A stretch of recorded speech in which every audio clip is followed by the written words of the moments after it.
Per mantenir una bona higiene bucodental és imprescindible la visita regular al dentista com a mínim una vegada a l'any. Aquestes visites regulars permeten la detecció precoç de problemes com les càries o la malaltia periodontal, que sovint es desenvolupen sense símptomes inicials visibles. Gràcies a un diagnòstic a temps, el tractament és més senzill i econòmic, evitant així complicacions majors. A més de l'exploració, les revisions anuals haurien d'incloure una neteja professional que elimina la placa i la tosca acumulades en zones on el raspallat diari no arriba. Aquest procediment profund redueix el risc de càries i malalties de les genives, contribuint a una boca sana. Les revisions anuals també serveixen per avaluar la salut general de la boca, incloent-hi la llengua, el paladar i altres teixits tous, i així detectar precoçment signes de problemes com el càncer oral.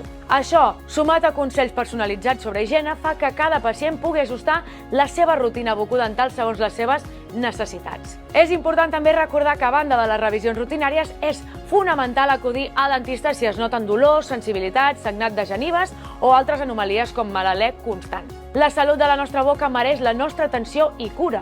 Amb la prevenció i l'atenció necessàries es gaudirà d'una bona salut bucodental durant molts anys. Així que, recorda, visita el dentista una vegada a l'any com a mínim.